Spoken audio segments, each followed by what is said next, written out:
country was founded by slave owners who wanted to be free. So they killed a lot of white English people in order to continue owning their black African people so they could wipe out the rest of the red Indian people and move west and steal the rest of the land from the brown Mexican people. George Washington, especially for his time and his task, was a great man. He was, in truth, the father of our country. And I'm sure he'd be very, very thrilled to know that we secretly observe his birthday each year with a mattress sale. We're Americans, we're simple people. But if you piss us off, we'll bomb your cities. Think about that. You remember the American dream? You go to college, get yourself a job, buy yourself a house, get married, have a couple of kids, then you die. You go to college now, it don't mean a damn thing. Isn't it interesting that the homeless now are starting to look more and more like us every second?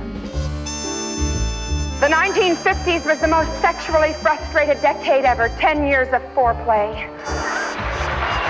Racism is a bitch. It's hard enough just to walk through life decent as a person. But hearing another element added to it when you're black, your mama's got that little edge on us, is enough to make you crazy. Words that offend me. Governor Farbus, segregation offend me. Nighttime television offends me. We all are aware of what's going on in the country. To not be able to discuss it on the biggest and broadest media, television, I think is a disservice to the country. If Joseph McCarthy was alive today, I swear he'd be a little squeamish about what's going on. Everybody has an opinion, and everybody's completely unbending on that opinion. Because the truth keeps rearing its ugly head. It's going to keep doing that. So they might as well just deal with it and chill and just go ahead and be honest about it. Because it won't go away. It's not going to go away. Kennedy, Kennedy, Kennedy, Kennedy, Kennedy, Kennedy, Kennedy, Kennedy, Kennedy. We stand today on the edge of a new frontier.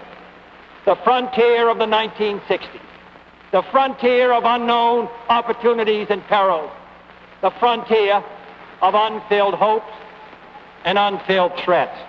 What is the keynote of this administration? Is it conservative or is it radical? I haven't made any judgments yet. I'm very honest about it. I didn't know a thing about it. The senator came out from Massachusetts and was running for president. He came out to California where I live, and first I thought he was kidding, you know. And he'd say, "I want to go to a new frontier," which was nebulous. And he'd say, "I want to get this country moving again." Yes, it's a very positive thought, but it's kind of spurious. Where do you know? And then he said, "I want to take you with me," which got to a lot of people. Amazingly enough, they say, "Well, I don't know where he's going, but he's going to take us with him." So he's elected, right? Go on. Okay, he's elected. Now he comes into the press conference, and I thought I detected a subtle change in his attitude, and he said, "I seem to have inherited a mess," and because you people are not willing to do what must be done, and I felt like saying, "Well, you knew we were like that before when you." No, I didn't. I didn't know that none of you can read as fast as I can. Well, sure you did. I didn't know you were lazy. Would you know what we were like when you were? No, I did. So it's like right after the wedding, President Kennedy has arrived from Paris for 2 days of talks with Russian Prime Minister Khrushchev. We are very grateful to the city of Vienna and to the government of Austria for the hospitality which they have afforded us, for permitting us to meet on this most important occasion. As you know, Mr. Khrushchev and I held a series of meetings last year. Those meetings were held in Vienna. That's in Austria. It's overseas. The meetings were held in a cordial atmosphere. However, neither side made a significant advance in a Cold War. No secret deals were made with Mr. Khrushchev. No basic policy changes are being considered as a result of the meetings. Frankly, the trip was a waste of time. At the Pentagon today, they rolled in the teletype machines to be hooked onto our end of the Washington-Moscow hotline. The hotline will be in service 24 hours a day for urgent messages only. Hello, Premier Khrushchev. President Kennedy here. What can I do for you?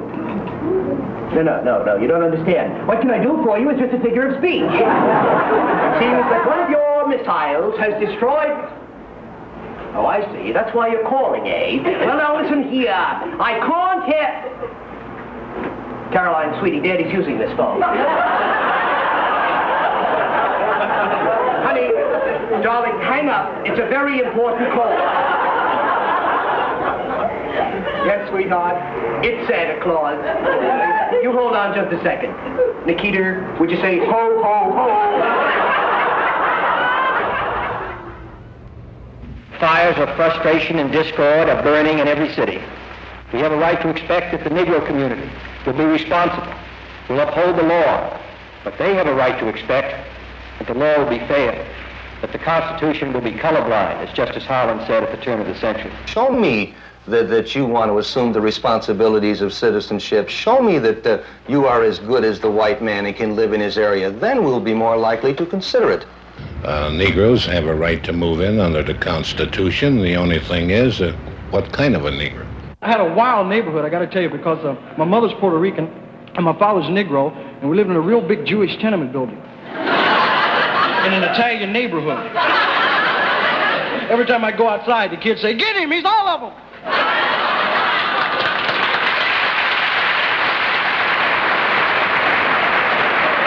And when you look for a house in the suburbs, you must realize that there's a whole new phenomenon that we're all becoming more familiar with. It's called blockbusting. Now, blockbusting is when one of our colored brothers moves into an all-white neighborhood, and the property value is supposed to tumble, and the white people are supposed to panic, and they end up throwing bricks and bombs and burning crosses. And what the white people don't realize is that Negro that's living there, he's not afraid of bricks and bombs and burning crosses. He's afraid that another Negro will move in the neighborhood.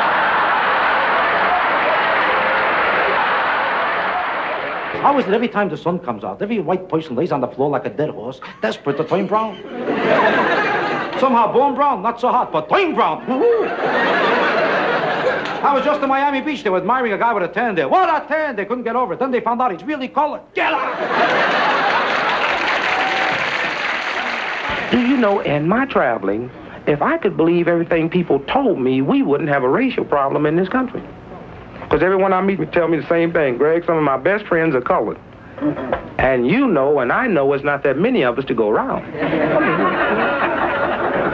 Because I like them so well, I had them for parents.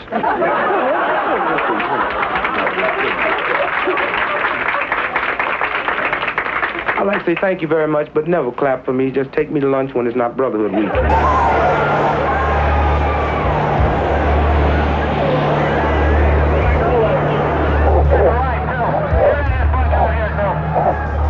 Negro James Meredith attended classes at the University of Mississippi today, but the crisis brought on by his breaking of the state's color bar is far from resolved.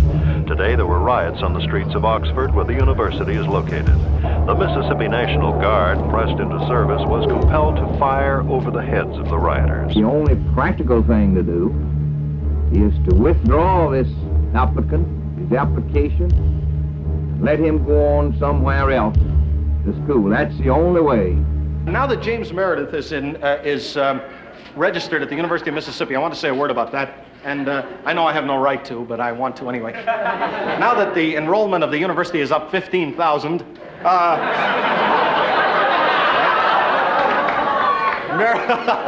ROTC is really strong. Meredith, they've let him in, but his tuition is $10,000 a day. Well, I don't knock anybody who's not an out-and-out integrationist. Just the way I look at it very simply. It's just from a moral aspect.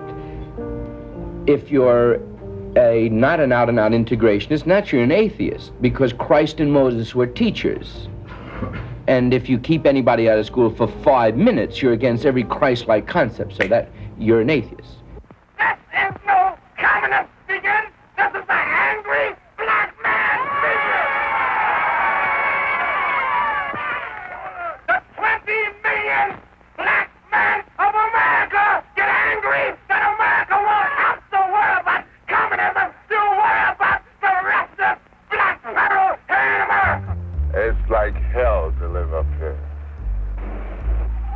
Well, the house is conditioned here is something terrible.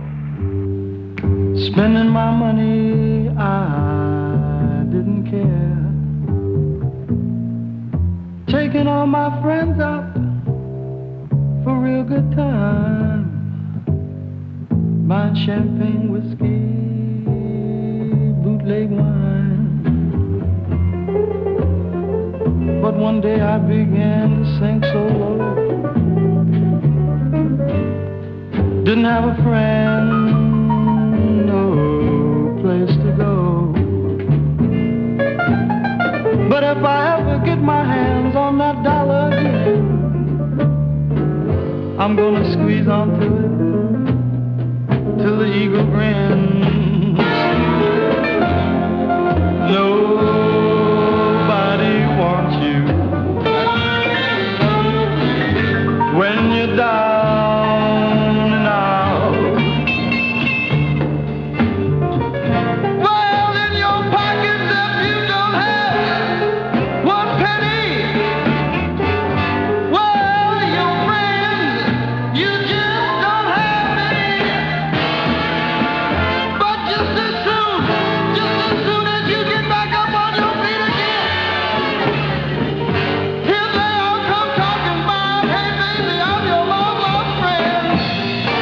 Whoa, it's mighty strange, but without a doubt, nobody wants you. I said, nobody needs you.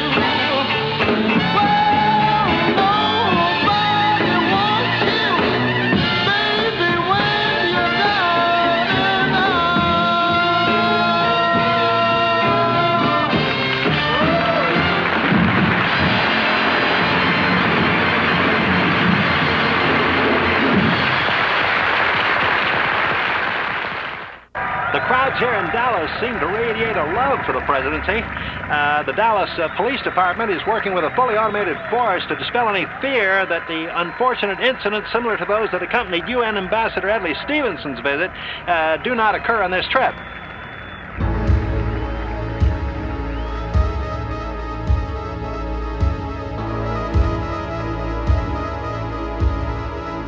In Time magazine, I saw some distortion. I saw some different captions in the pictures. It said there that she was helping the guy aboard, Secret Service man. I said, she didn't, the guy wasn't lost. He didn't get a medal for being helped aboard the car. And I said, what she did, she hauled ass to save her ass. And the problem with saying that she was helping the guy aboard is that if my daughter ever sat with her husband and he got shot and she hauled ass, she'd always feel low and guilty. That she wasn't like the good woman who stayed. And that people don't stay.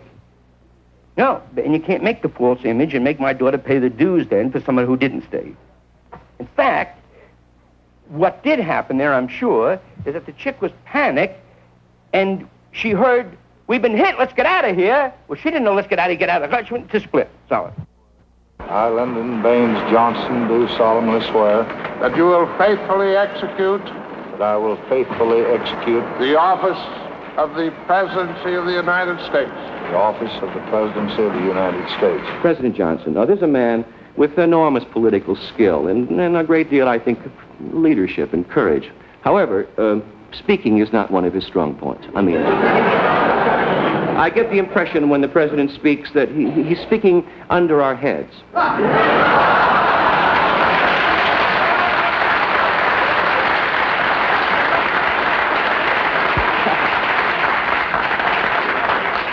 I think he either speaks under our heads or else we duck. I don't know. But he talks so, well, his speeches are so ordinary, and I think the trouble is that his speechwriters used to work for a greeting card company. The president is here today to wish you luck in every way. And he speaks so slowly, like everything is written on stone tablets, We intend to convince the communists that we cannot be defeated by force of arms or by superior power.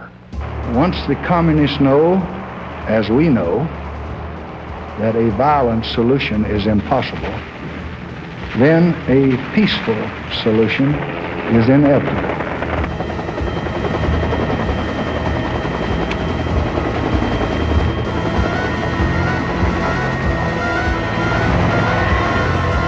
Bob, what do you think of this protest demonstration against the actions in Vietnam? All they're doing is giving propaganda to the North Vietnamese, the Red Chinese, or the Communists.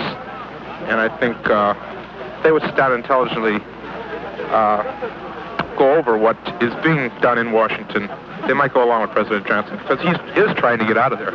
In these times, resisting this war and this draft is the patriotic thing demanded of me as an American. What do you think of the peace movement in this country? I don't think that the people that are advocating it or standing behind it understand the overall situation. They don't understand the Asiatic mind, and they don't understand that we're endeavoring to stop communism on the line over there and not permit it to spread to free nations. Take an issue like the Vietnamese conflict, and I'll show you how it works. Starting on the left here. The left-wing position is the Americans must get out. I don't care about any unilateral. They must get out. That's that position. That would be here. Middle-of-the-road communist position is they don't have to get out, but they should stop bombing the North. That's their position. The right-wing, left-wing position is they should stop bombing and they should start getting out, and we should open up the area to trade because their money's as good as anyone else's. This position is, I don't like them either, but I mean, my goodness, you know. This position is, I don't know, we got so many men in Vietnam. What if the communists should strike somewhere else? I mean, I hope McNamara knows what he's doing, that's all. Now, the right-wing Social Democrats, which is where most everybody in America is, say, the war is a dirty job, but someone's got to do it. That's their Now, when you move into the right wing here, the left wing of the right wing says the war is a dirty job, and fortunately, we got to do it. It's a little different, a little jump here. Middle of the road here of the right wing says, why don't we escalate? Bombing the North, let's bomb Peking. And this group, of course, says, let's bomb them on Sunday.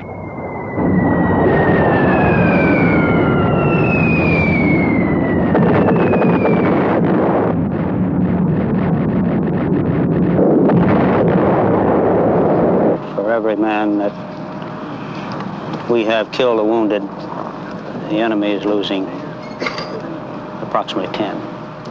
I don't believe everything they tell me. Every day they tell me that we knocked out 500 bridges in North Vietnam. You believe that? I studied North Vietnam carefully. I just came from there. I found out there's only 8 bridges in North Vietnam. How do we find 500 bridges a week to knock out? Anybody?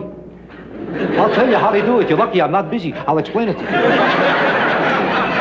Every day we send bombers over North Vietnam, and these bombers drop bridges.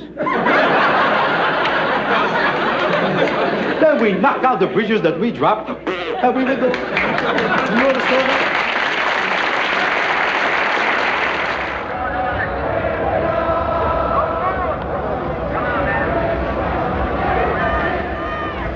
This administration will never permit a lawless, violent group of terrorists to menace the lives of millions of people, destroy the purpose of this national convention, and take over the streets of Chicago.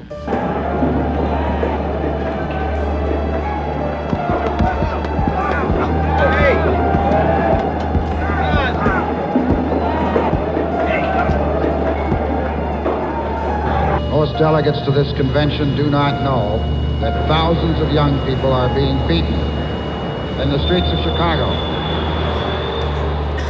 One of the conventions. Myself, I merely went to Chicago to entertain the troops. But I was impressed with Chicago and Major Daley. I even saw his famous stockyards. Major Daley, of course, had his headaches because of the telephone strike.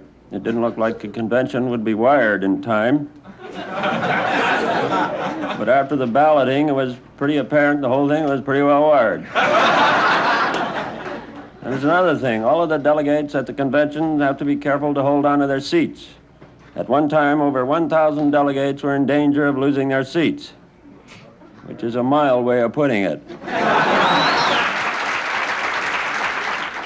Oh God, we consecrate Richard Milhouse Nixon to the presidency of these United States with the assurance that from this hour on, as he and his family move into the White House, that they will have the presence and the power of thy Son who said, I will never leave thee nor forsake thee. Here at the Washington Monument, many thousands of people, mainly young, have come together for one of the key demonstrations of the day. It is being said that today represents the largest anti-war demonstration in American history. And that may be true. Have the daisies been distributed? We want everyone to have a daisy and a button. Who wants an up against the wall motherfuckers button? Burn, baby, burn button. Have a nice day. Get your button, get your daisy, then split up. I want this group to start. 1, 2, 3, 4. We don't want your fucking war. And you go, all we are saying is give peace a chance.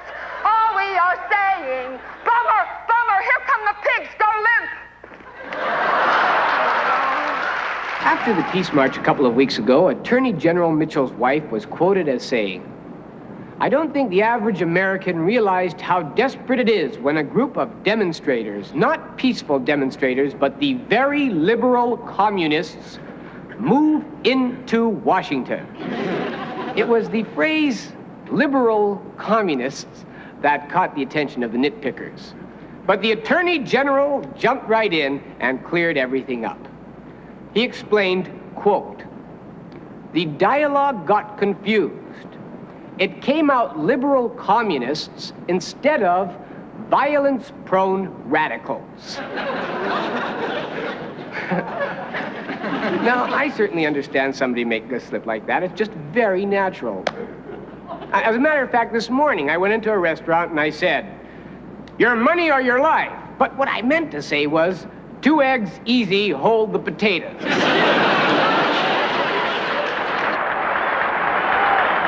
We're going to say across this country, from Muhammad Ali to the little black boy in Cardozo High School, hell no, we won't go.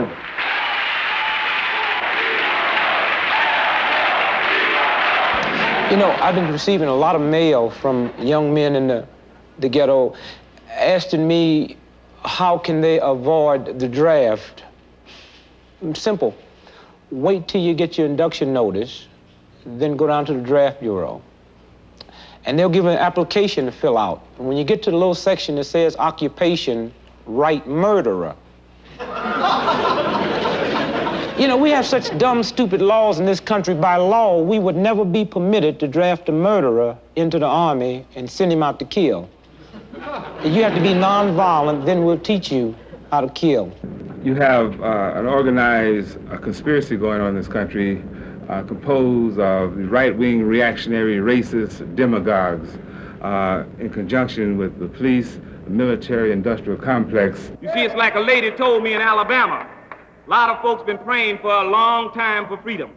She said, now, prayers are good in prayer meeting, but they ain't worth a damn in bear meeting. You can't teach a snake not to crawl on its belly, nor can you teach a baboon not to sit on its haunches. What we're trying to do is to establish within organizational force a repetitional group of individuals who will divide within themselves with a unanimous decision to overload the power structure, whereas we can devise our own destiny.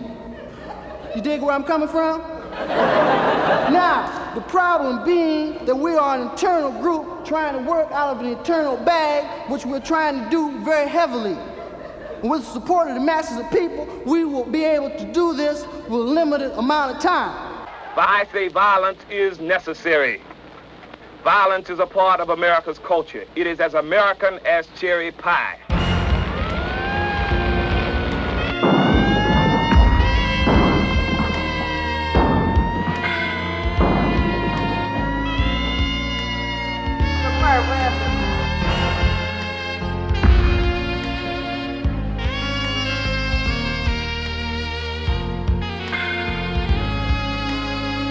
We have been subjected here for a long time to junkies And it's nothing to see them actually selling the dope in the street. And the children have become accustomed to seeing junkies actually under the influence of drugs, which of course is not good. For the benefit of those who don't know me, permit me to introduce myself. I'm King Heroin, known to all as a destroyer of man. From where I first came, nobody knows. I came from a land where the poppy grows. I'm a world power, and all know it's true. Use me once, and you'll know it too. For I capture men's will and destroy their minds, and cause them to commit all sorts of crimes. With cellophane bags, I found my way to great men in office and children at play. From the richest of states to the poorest of slums, from the highest exalted to Bowery bums. Move, motherfucker! Before you get run over, boy, get out the way! Look at it. Wooly! Move out the street, man! Wooly! I used to work, motherfucker. I worked for 5 years in a row when I was in a joint, pressing license plates.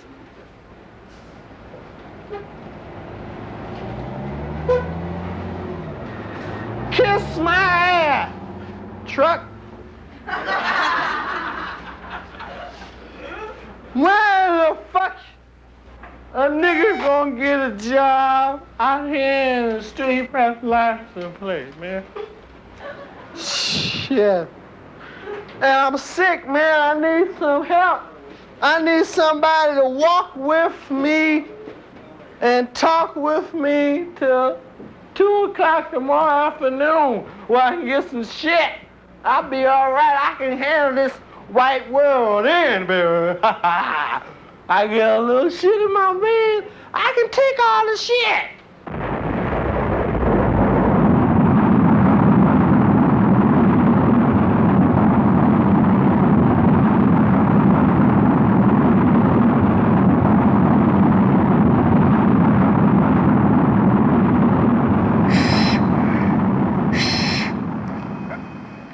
The astronauts go to the moon, and what do? They collect rocks. They lope around like they are stoned. We're going to try a little sand trap shot here. Miles and miles and miles. That looked like a slice to me, Al. They hit a golf ball and they plant a flag. Right now there is a flag and a golf ball on the moon. I mean, is this happening or is it the hash? One giant step mankind took banality out of America and into the cosmos.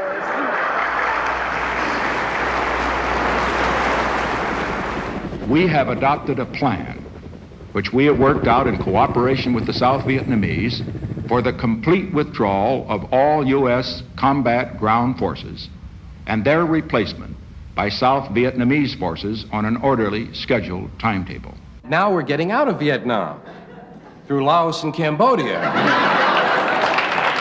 That's gotta be the long way. We gotta go through China and Russia to get out that way. What are we gonna tell them? We'll only be here a short time. We're just looking for a trail. Well, maybe they'll go for it, I don't know. Of course, we're only there in Southeast Asia for one reason, to free the people so they can have industry. Isn't that what we do everywhere, I think? We kind of free people and then lay a little industry on them so they can have all the benefits of industry that we have.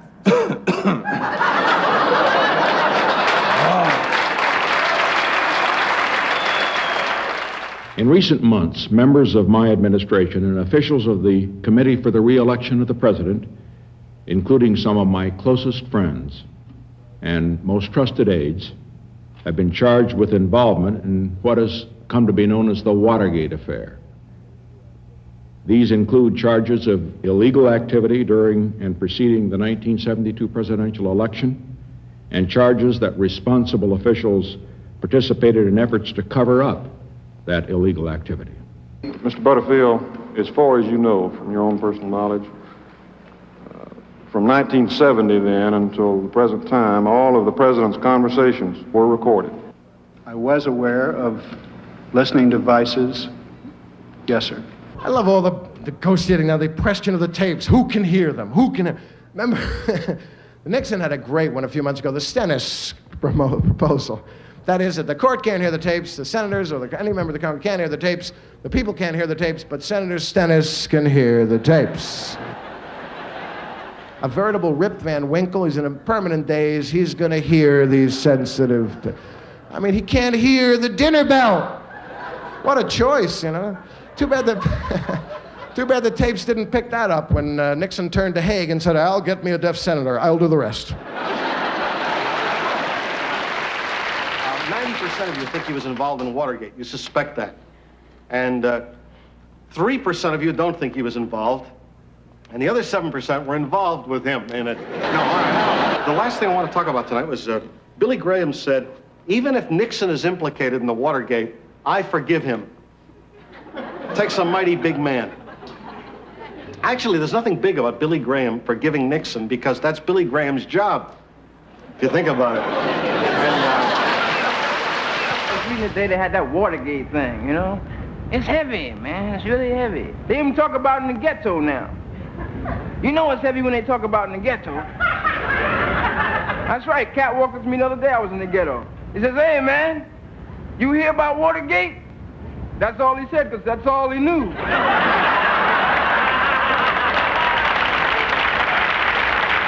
I shall resign the presidency effective at noon tomorrow. Vice President Ford will be sworn in as president at that hour in this office. Hey, look me over, what do you see? A Ford in your future and not a Model T. Bind up the wounds now, that is my prayer. What I seek is a veto a week and a pardon here and there. I, Gerald R. Ford, have granted, and by these presents do grant, a full, free, and absolute pardon unto Richard Nixon. You know I was not elected, this you realize. I was appointed, so what's the big surprise? And doing a favor for a friend who gave the job to me, that's just reciprocity.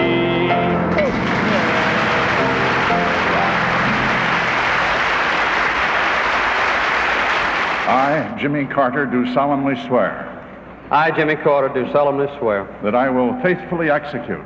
That I will faithfully execute. The office of President of the United States. The office of President of the United States. We need Carter to say, "Neutron bomb, I'm proud of you." That's what we do.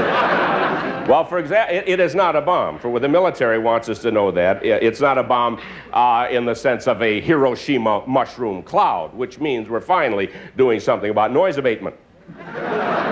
No, it's an enhanced radiation device. We go, buildings remain.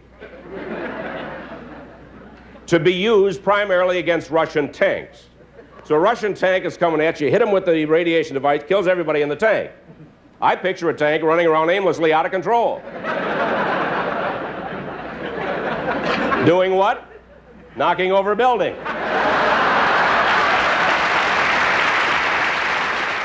We're now at a critical point, a turning point in the economic history of our country. But because we made the hard decision, we've laid the groundwork for a new economic age. We just turned the corner on inflation. We've just turned the corner on unemployment. We've just turned the corner on high interest rates. We just turned the corner on military spending. We've just turned 4 corners. We're right back where we started. Y'all vote. But I do believe the 80s will have a different kind of humor. We're getting into a different whole new area, down in the gut, somewhere in there hidden that hasn't reached the brain yet. It's just waiting to come out. It's getting blacker, it's getting meaner, it's getting more violent. Humor fits the times, and I believe the joke of the future will be this. I think it's a funny story. God, it's funny. Okay, here. These 4 terrorists. You know this story? These 4 terrorists hold up a bank in New York City, and they hold for a hostage this sweet little old lady who's trying to cash a Social Security check that bounced because the government couldn't back the funds.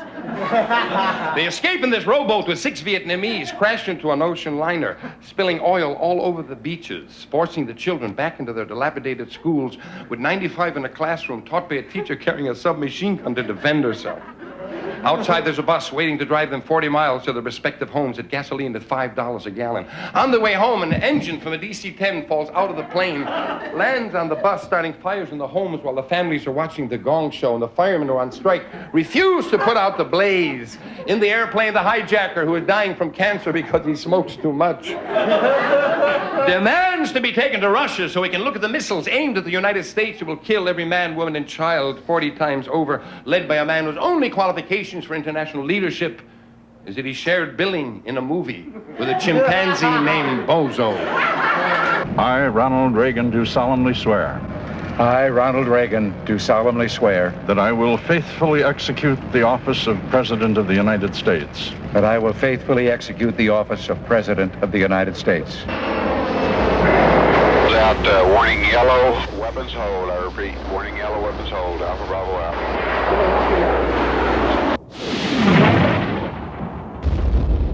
Good hit on one. I got the second on the nose right now.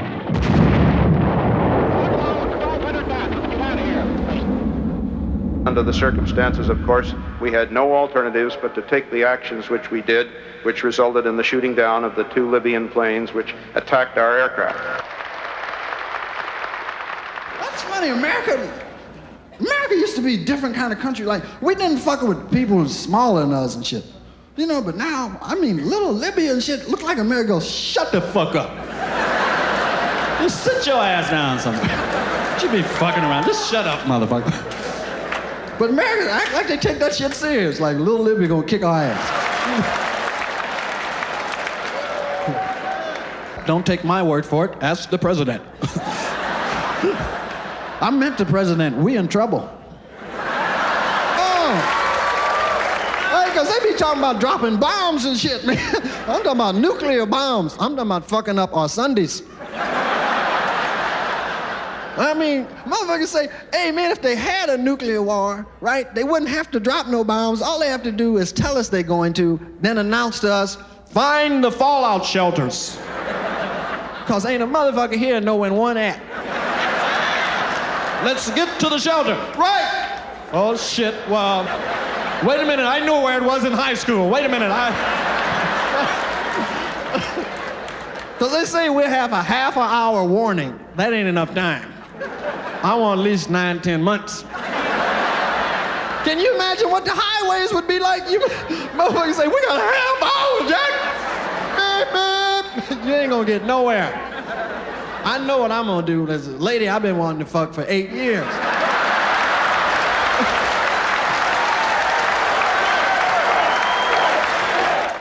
The Reagan administration made good on its threat today and began firing air traffic controllers who were striking illegally. I do feel badly. I certainly take no joy out of this. And I was hoping that more of them would recognize the obligation they have. But there just is no other choice. The biggest problem, Mr. Reagan, is he does love the country. See, he's a real American and a real big union man.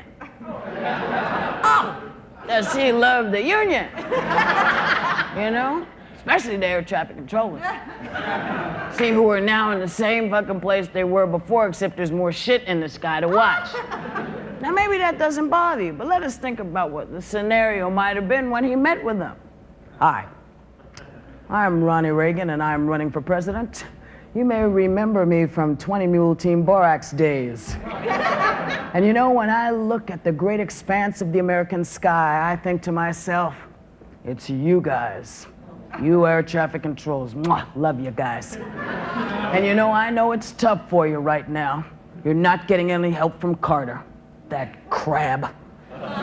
But you know what? If you guys, you air traffic controllers, get behind me, I'll get behind you. Because I really believe that you control the backbone of the country. And I know that this is something you really want to think deeply about.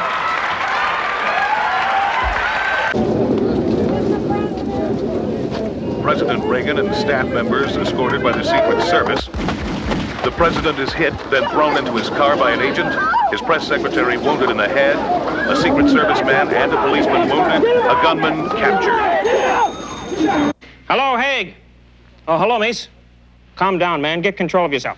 The president's been what? Let me ask you this. Was there any artillery? What about ground cover? I'm telling you, man, where the heck is Charlie Company? What? No, that's okay. Yeah, you get those choppers in there and spray those people. I'm talking to you, mister. Next time, use the codes. Read your manual. What? No, we'll bring food in. No, I'm coming up there. No, I'm fine. I'm in control. I'll be right up there. Right, goodbye. See you later. 25 minutes later, Secretary of State Haig told reporters he was in control at the White House. Constitutionally, gentlemen, you have the president, the vice president, and the Secretary of State in that order.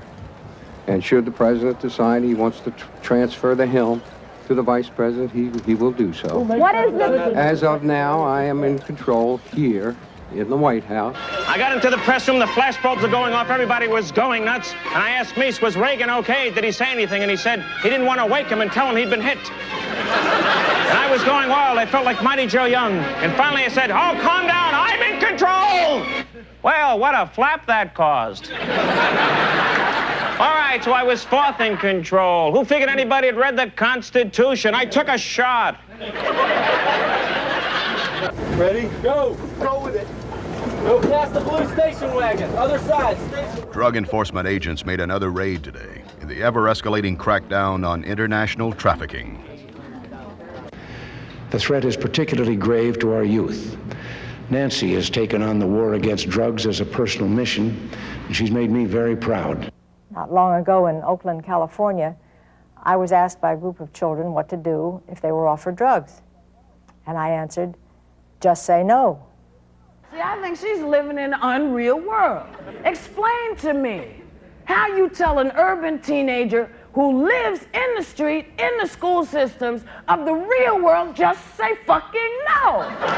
Explain it to me. How do you justify that to a mother who's maybe got 6 kids and $365 a month from welfare, and one of her kids is bringing 15 grand a week? Oh, just say no, fuck you. That's what I hate about the war on drugs. I'll be honest with you. It's what I can't stand, is all day long we see those commercials. Here's your brain on drugs. Just say no. Why do you think they call it dope?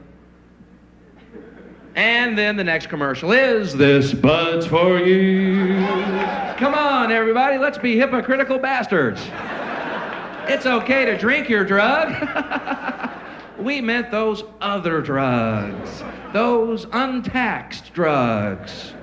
Those are the ones that are bad for you. Here's a little warning sign if you have a cocaine problem. First of all, if you come home to your house, you have no furniture, and your cat's going, I'm out of here, prick. Warning. Number 2, if you have this dream where you're doing cocaine in your sleep, and you can't fall asleep, and you're doing cocaine in your sleep, and you can't fall asleep, and you wake up and you're doing cocaine, bingo. Number 3, if on your tax form it says $50,000 for snacks, mayday. It's a weird disease. If any of you people out there doing it, I know you ain't gonna believe this, but if you've been doing it longer than 2 weeks, you're a junkie. I'm telling you, and now I'm telling you so you'll know it. And I know you'll tell yourself, I ain't no fucking junkie, nothing hook me, but you cannot stop if you wanted to. You'll go home tonight and say, watch me. You will not be able to. If you got the shit there, you will do it. I'm talking about, I started out smoking, I would have the pipe and sit it down and walk 8 feet away from the man.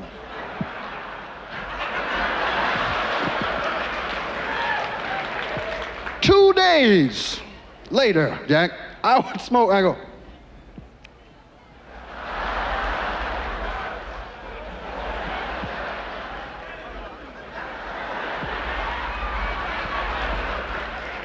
One time it looked like I had an appendage on my hand, was a pipe.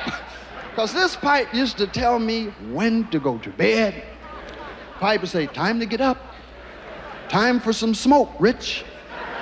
Come on now, we're not gonna do anything today. Fuck all your appointments. Me and you just gonna hang out in this room together. Listen. And I'd get mad and frustrated. People didn't understand me. The Pipe say, come on in the room with me. I got you covered. I know how you feel, Rich. I understand. Just light me up, hold me for a couple of days, and we'll talk it over.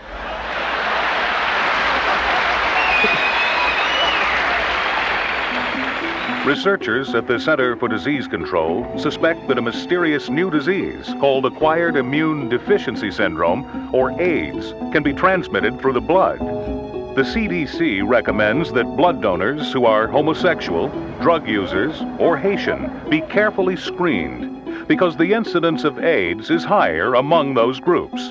Unless you know with absolute certainty that your sex partner is not infected with the AIDS virus, through sex or through drug use, you're taking a chance on becoming infected. Now that we've had this fun new variable dropped into the equation, huh? You fuck, you die. When did that turn up on the menu, huh? Anybody remember when the worst thing might be you'd have to buy breakfast, you know? I'll tell you something else. Between herpes and AIDS, I don't care if I ever get laid again as long as I live. And I'm certainly not going to be humping any Haitian hemophiliac homosexual heroin addicts. Isn't it interesting, in the 80s, you meet someone you like, you say, gosh, Helen, I really care about you. Can I have some blood and urine? And you think eventually, do you think sex will eventually be, Helen, I'm in the airlock now. Fine, Harry, leave the sperm in the tray. I'll get it tomorrow.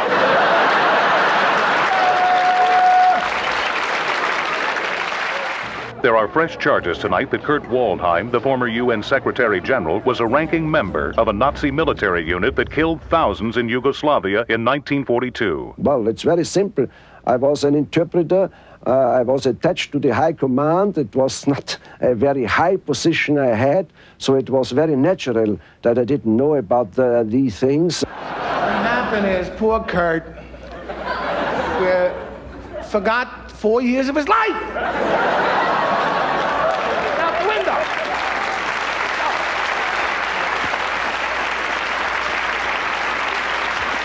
We're sending him to the Harry Lorraine Memory Institute, where you say, Nazi, normal, then I can remember. No, you know, it's amazing.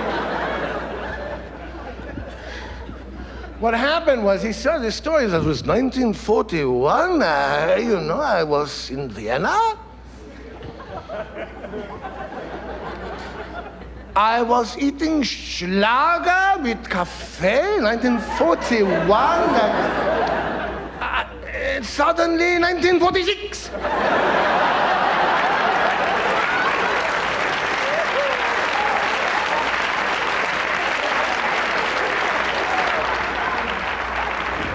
See, people miss the point. They said, leave him alone. You know, what are you going to do?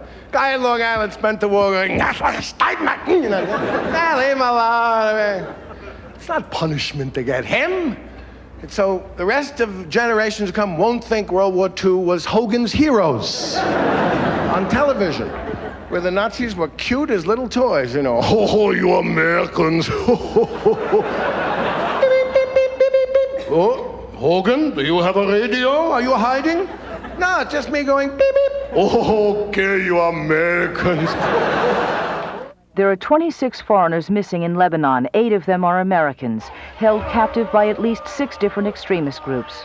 Today, at the place where they taught, Beirut University College, the wives of the men were part of a prayerful protest. I met my husband at the UC. I met him on those steps. I fell in love with my husband in Lebanon. You know what I want to know? I want to know, what are these people doing there in the first place? You know what I'm talking about? About 7, 8 years ago, the Lebanese people said, Americans, do not come here. We hate you. We will torture and kill you. I took this as a sign not to go there. Really, where's the first place Americans go for vacation? Let's go to Lebanon. People who will not go to a ghetto in their own neighborhood will go to Lebanon. Really, when you get to customs, they stamp on your passport, hostage. Soviet leader Mikhail Gorbachev and President Reagan met in Geneva today, ushering in the era of glasnost.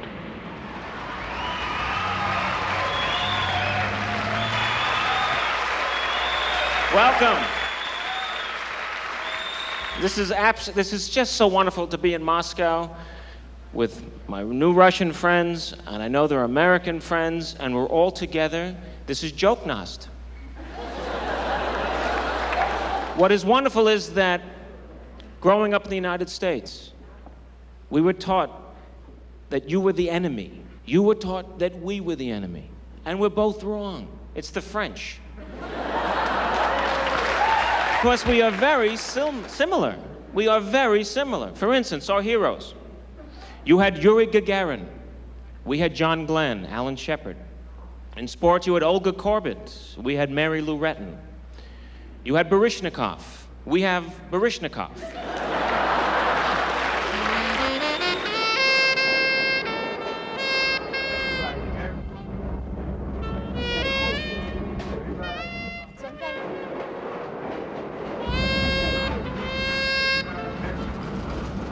Good afternoon, ladies and gentlemen. I only want a few minutes of your time.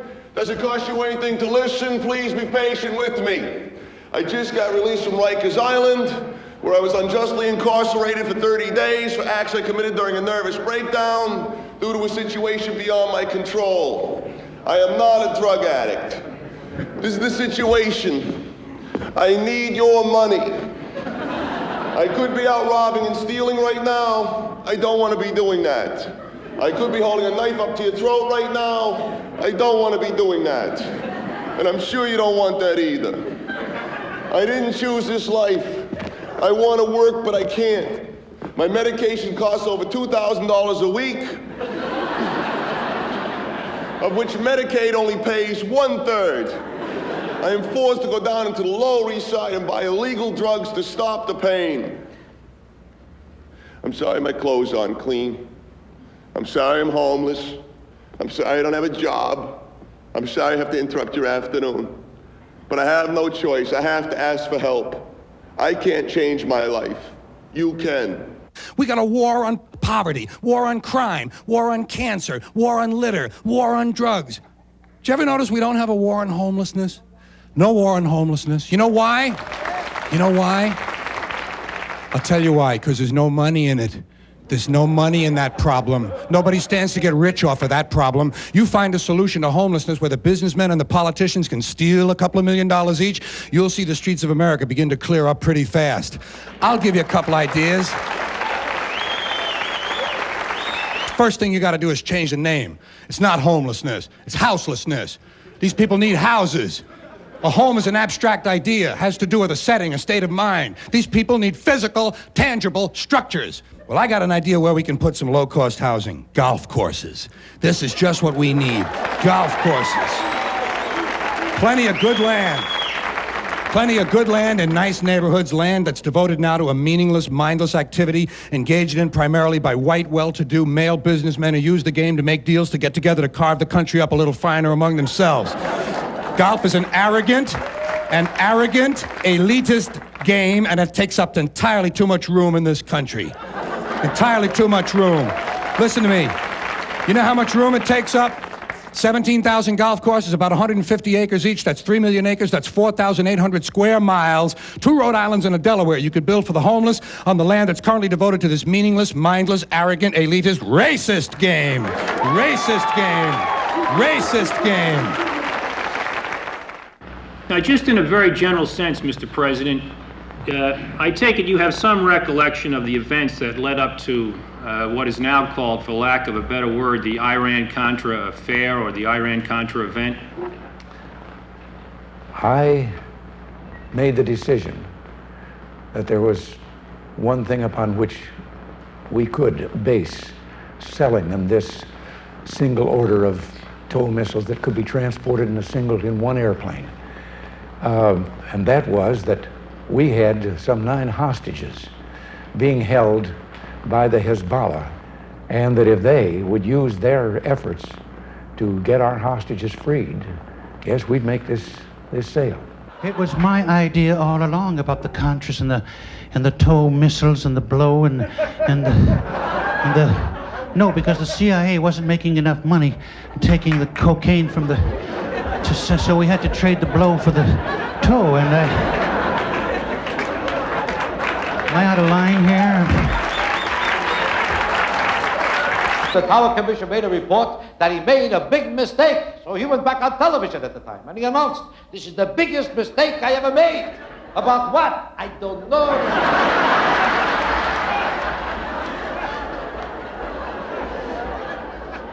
Initially, when it first started, he claimed that he never sent arms to Iran. They said, "But you did send arms." Well, maybe it was small arms. It was only for short people. It can't hurt anybody.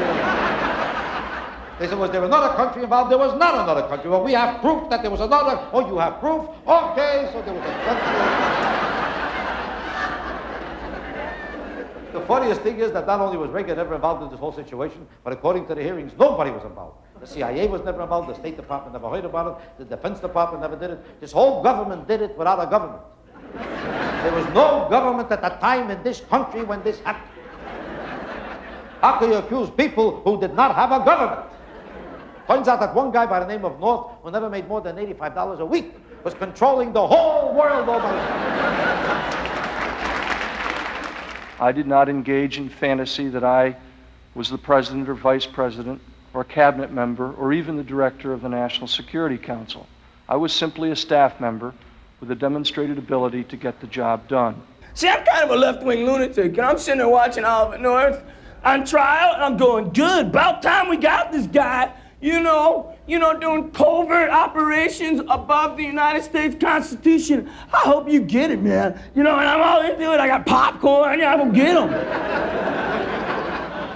And then, 5 minutes into it, I've never seen acting like that in my life. It was like Jimmy Stewart in It's a Wonderful Life. I'm like going, this is amazing, I'm like, well, get him.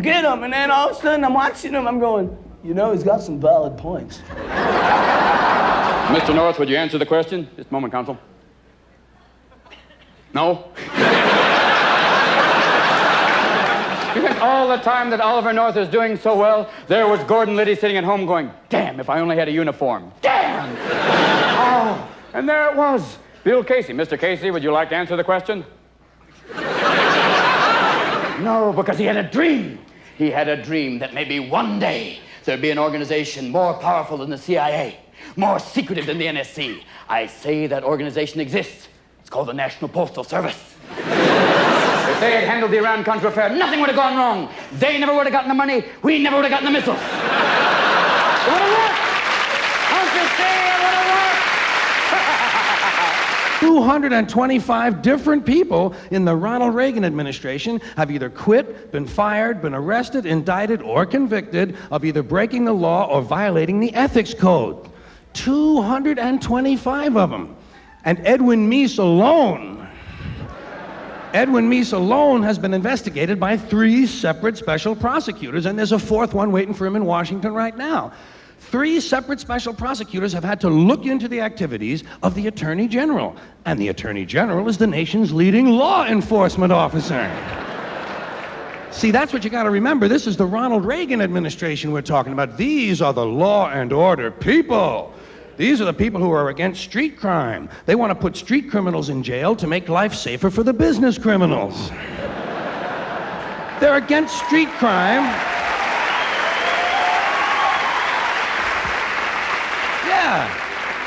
Yeah, they're against street crime, providing that street isn't Wall Street. October 10th, 1987, in Raleigh, North Carolina, I officially announced my candidacy to seek the nomination of the Democratic Party for the office of President of the United States of America. If he wins, because he got a chance he can win. White dudes like to do shit like that, vote for the wrong dude as a goof. They get drunk and shit and go in there and say, let's vote for Jesse Jackson.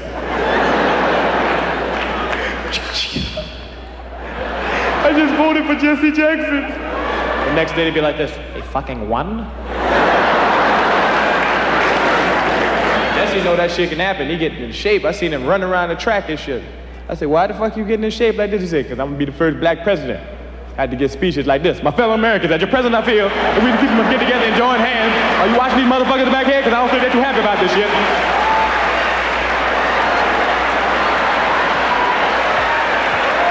Dude be going. He won't stay still.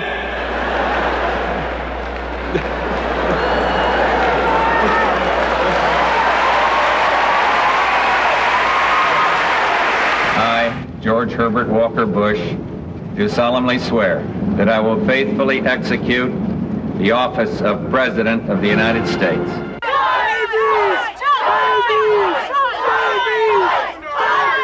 Our churches and bring a spirit of revival that we will no longer be apathetic towards killing in our nation. Heavenly Father, we ask, Lord, that you would heal our nation, Lord. These people call themselves right-to-lifers.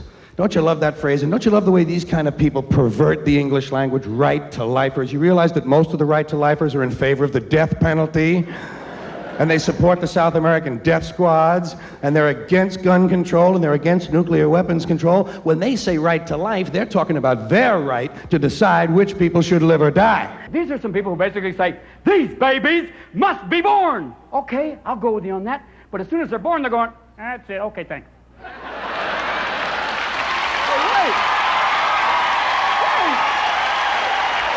Wait a minute. Okay.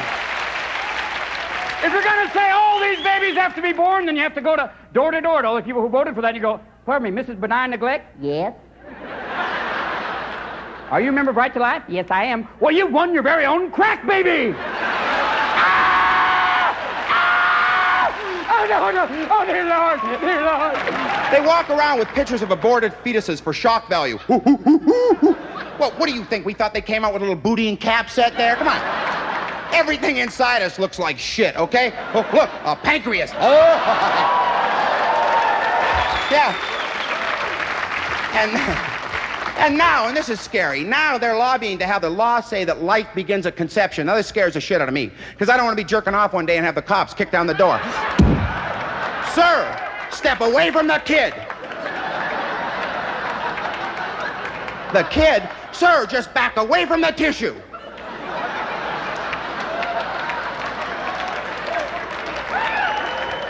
Oh, man. You know, then Jerry Falwell will have some holier-than-thou computer that'll find some woman you knew who was ovulating when you were masturbating. They'll charge you both with conspiracy to commit abortion.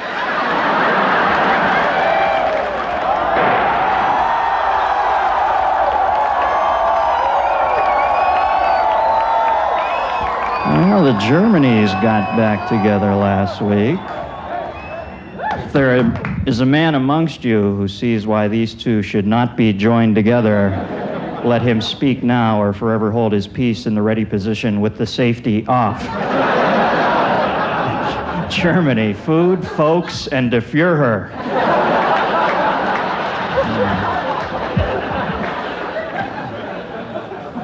I don't know, I view the reunification of Germany in much the same way I view a possible Dean Martin-Jerry Lewis reconciliation. I haven't really enjoyed any of their previous work, and I'm not sure I need to see the new shit right now.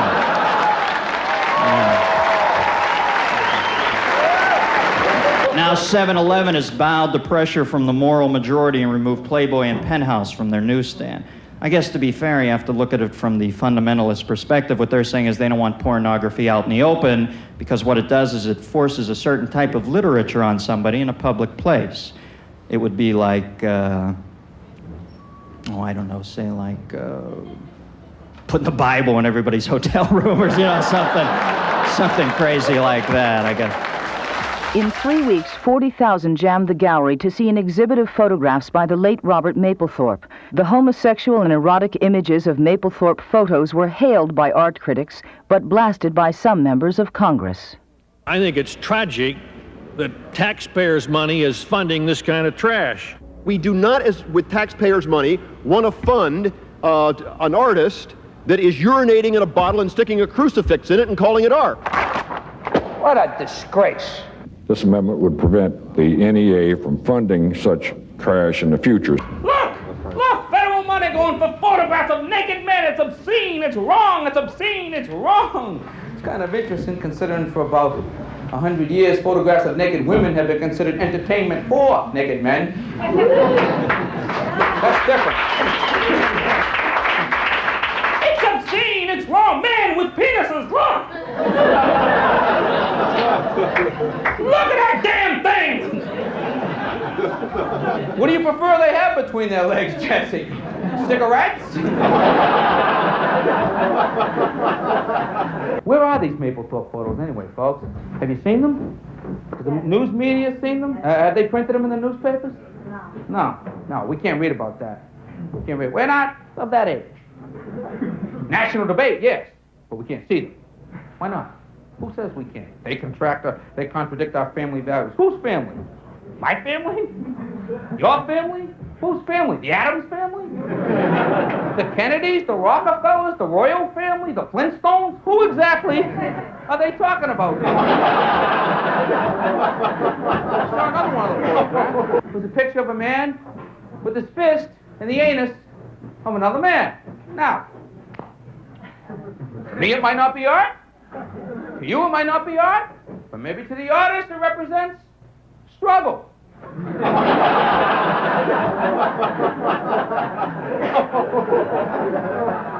I don't know, folks. I don't know, but just because I don't know doesn't mean it's not art. I'm not sure. I saw another photograph of Mapplethorpe himself, a self-photograph, I guess, with a bullwhip in his rectum. Now, to me, that's hilarious.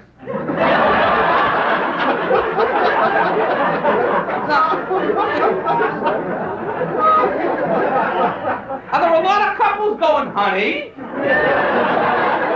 You know, that's something we haven't tried.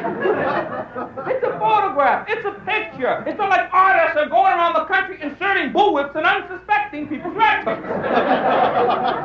I would oppose such a move. Supreme Court of the United States says pornography is any act that has no artistic merit and causes sexual thought. That's their definition. No artistic merit causes sexual thoughts. Boy, that sounds like every commercial on television to me. You know, when I see those two twins on that Double Mint commercial, I'm almost embarrassed to tell you all this. I'm not thinking of gum.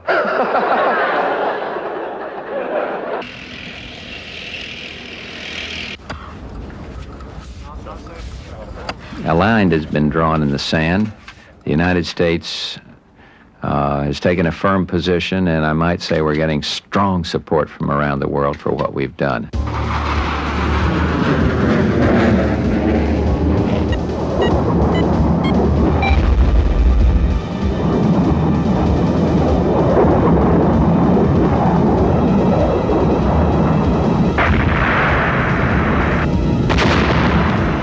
We have rendered completely ineffective over 29 Iraqi divisions, and the gates are closed. There is no way out of here, and the enemy is fighting us in this location right here. We have well over 50,000 prisoners of war at this time, and that number is mounting on a continuing basis. Hell of a war. The first scheduled war. Remember? Bush set a deadline, January 15th. It was right there in TV Guide. Remember? Yeah. Oh, look, the war is starting. Oh, I wanted to watch that. They've been plugging it for months, haven't they? I hear it's terrific. You know. And then all the parades celebrate. You know, not that they didn't deserve it. They fought bravely, but, you know, let's face it, the Iraqis were surrendering to the CBS news crew. At one point, You know, the amazing thing is, we sold them all the weapons, man. We are the United States of Frankenstein. You know who lent them the money to buy the weapons? Kuwait. It's a classic playground scenario. All right, dude, here's your bet.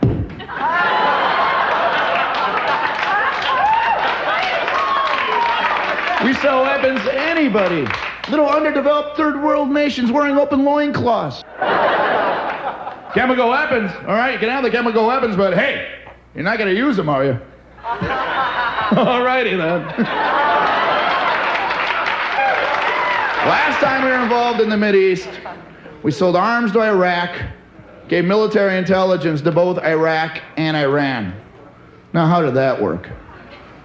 Here. Put this gun in your pocket.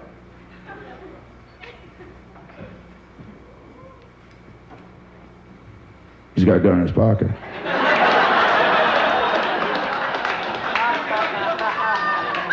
He knows about the gun, man. And we got paid from both of them. Yeah! America, the three-card Monty dealer of international intelligence. The government is spending too much of our money. This new airplane, the B-1 bomber, there's a problem with the plane. It's going to cost us taxpayers $8 billion to fix it. Now, my question is, what's wrong with the old bombers we had? All the people we've been bombing throughout the years, have these people been complaining?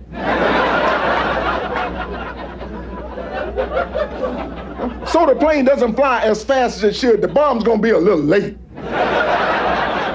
You think these people gonna be sitting around watching their clocks going, well, what time is that bomb gonna get here?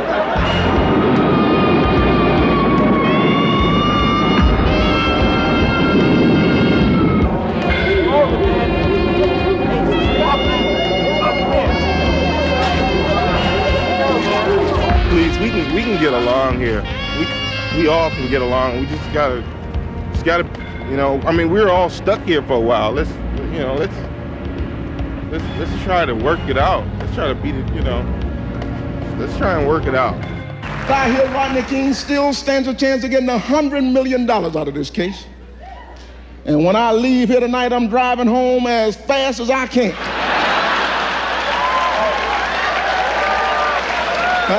I'll take a whooping for $100 million. Twice. Oh, my speech might be a little slurred. But when you got money, people try to understand what you're saying. Oh, my speech might be a little slurred, because you know, when they whip you real good, you can't talk right. Now, y'all saw Rodney King on television trying to talk. And most of you, just like me, you didn't want to laugh. But you, just like me, you were thinking to yourself, they whipped him real good.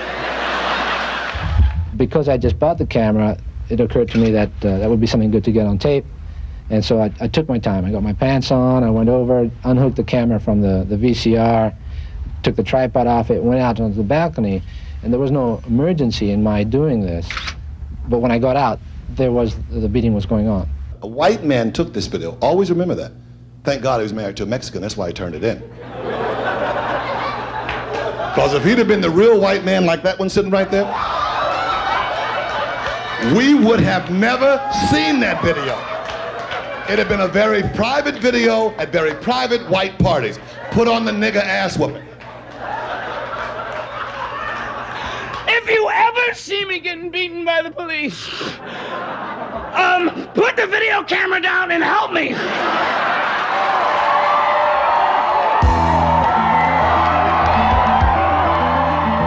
This is the year of the woman, because this is the year of change.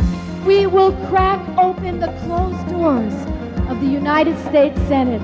We will open them wide and start running a country, not a country club. It's not about gender, it's about an agenda of change.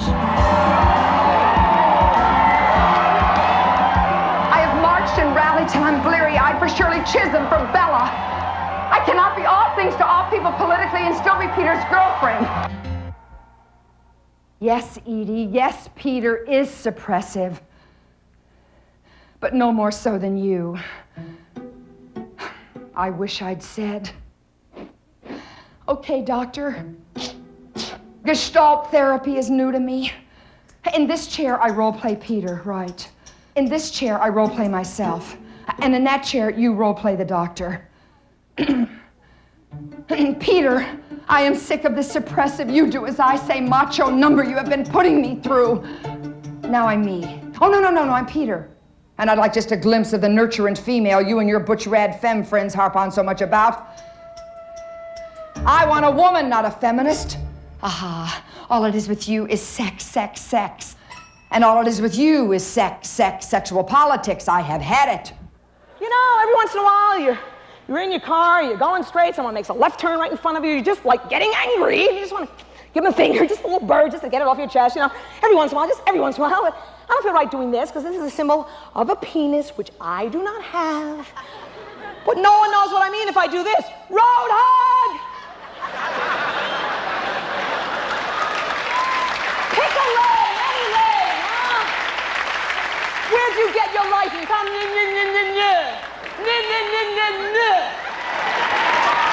You know, and I'm in the city, and I'm so scared now, picked up the newspaper, read the paper, this woman got raped, and the judge let the man go because the woman was wearing a miniskirt. Did you read that? The judge said that she was asking for it.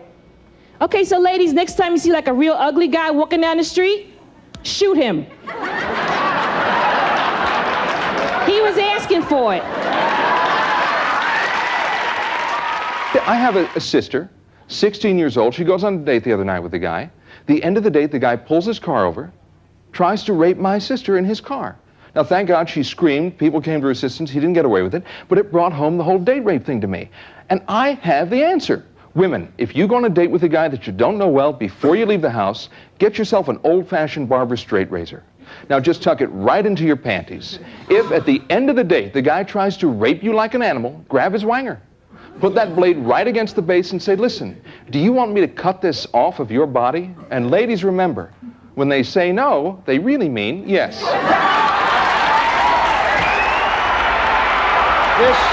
This, my friends, this is radical feminism. The agenda that Clinton and Clinton would impose on America. Abortion on demand, a litmus test for the Supreme Court, homosexual rights, discrimination against religious schools, women in combat units.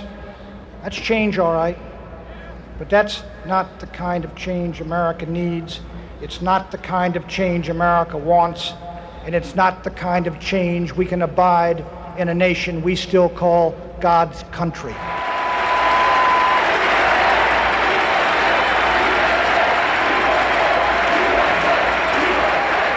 Buchanan scared the hell out of me this past year. I mean, did you see his speech at the Republican convention? It was so full of hate. It was just, I mean, not as effective as the original German version, but it was still so... It's like the only time I've ever watched TV and pray I'd see the Energizer Bunny hop across so I could go, thank you, Jesus. My fellow Americans, on this day, with high hopes and brave hearts, in massive numbers, the American people have voted to make a new beginning. Do you realize that our government actually spent $500 million trying to get homosexuals out of the military? What's their problem? I mean, I think they should have more gay people in the military if that's their choice. I mean, what is their problem? What are they, these people can't be trusted? What do they think, in the heat of battle, they're going to have sex with the enemy? Is that what they're thinking? Captain, I couldn't shoot him. He was gorgeous.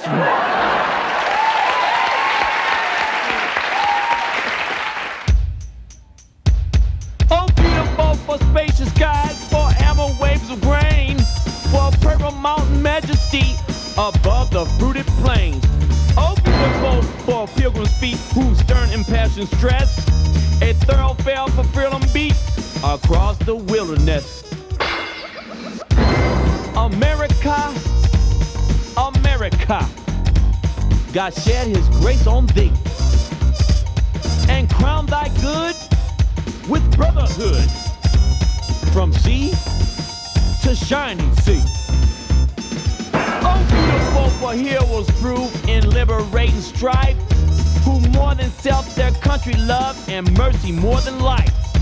Oh, beautiful for patriot dream that seems beyond the years, thy alabaster cities gleam undimmed by human tears. America, America, guide men thy every flaw. Confirm thy soul in self-control, thy liberty in law. America, America, may God thy gon' refine. Till all success be nobleness in every great divine. America, America, God shed his grace on thee and crown thy good with brotherhood from sea to shining sea.